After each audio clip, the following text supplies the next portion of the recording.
रविंद्रनाथ टैगोर, इनका time period period था 7 मई 1861 से 7 अगस्त 1941। ठीक है ना।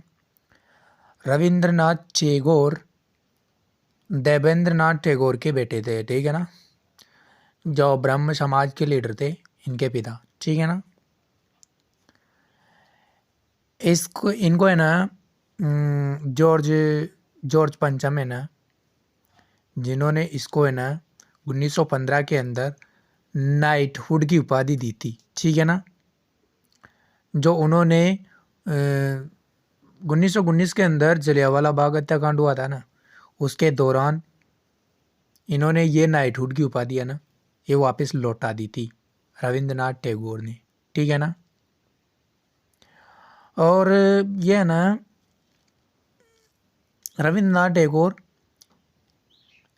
में इनको नोबेल प्राइज मिला था 1913 के अंदर। उनकी एक पोएम का कलेक्शन है गीतांजलि, इसके लिए मिला था। इसका इंग्लिश वर्जन है गीतांजलि का सॉन्ग ऑफरिंग। ठीक है ना। और रविंद्रनाथ टैगोर है ना, इनको गुरुदेव की उपाधि दी थी महात्मा गांधी के द्वारा। ठीक है ना। प्रमुख वर्क हैं इनके, फर्स्ट हैं गीतांजलि, इसका इंग्लिश वर्जन है सॉन्ग ऑफरिंग्स। ठीक है ना, 1912 के अंदर लिखी गई थी। कलेक्शंस ऑफ 113 पोएम्स का कलेक्शन है ये गीतांजलि। ठीक है ना। W.B. Yeats gave the introductions of its English version, यानी कि ये इंग्लिश वर्जन है ना सॉन्ग ऑफरिंग, ये टाइटल दिया था W.B. Yeats ने। ठीक है। दूसरी रचना थी इनकी गीता मल्ल्या या रेद ऑफ सॉन्ग्स। ठीक है ना, 1914 के अंदर लिखी गई थी ये भी एक कलेक्शंस था पोएम्स का। ठीक है ना। अगली रचना है इनकी the home and the world, 1916 के अंदर लिखी गई थी ये भी। ठीक है ना। The home and the world के मेन कैरेक्टर हैं निखिल, बिमला एंड संदीप। ठीक है ना, ये मेन कैरेक्टर हैं इनके, इसके the home and the world के। ठीक है ना।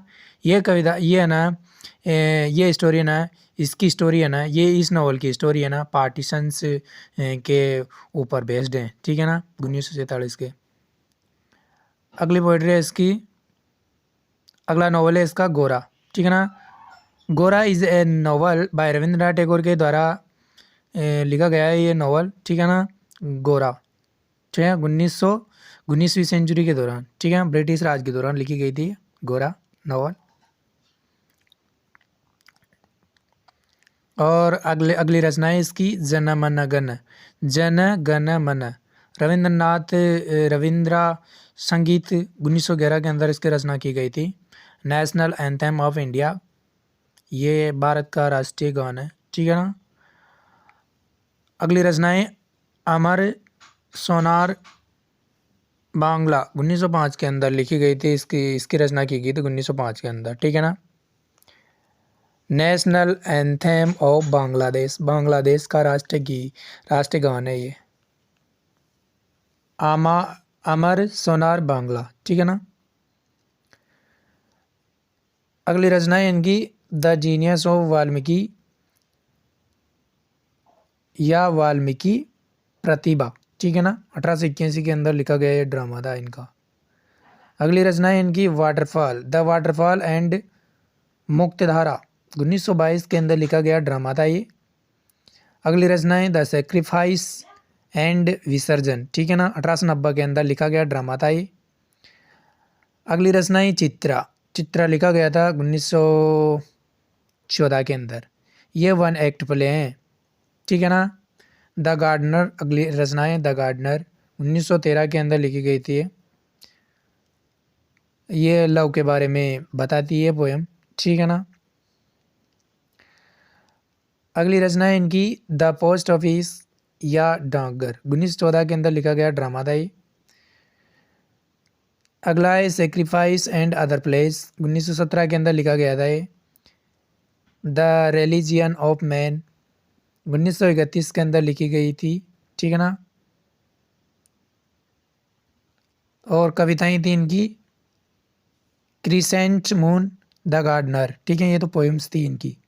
और स्टोरी थी इनकी Kabuliwala, the homecoming, living और dead, my lord, the baby, hungry stones, ठीक है, ये इनकी स्टोरीज थी। नॉवेल्स थे इनके द रेक, चोकर बली, ए ग्रेन ऑफ सेंड, ठीक है ना। ऑटोबायोग्राफी थी इनकी माय बॉयहुड डेज, ठीक है ना। और एक ऐसे था इनका वॉइस ऑफ ह्यूमैनिटी, ठीक है। ये है रविंद्रनाथ टैगोर की प्रमुख रचनाएं, ठीक है, जिसमें प्रमुख है गीतांजलि, ठीक है। 103 पोएम्स है इसके अंदर।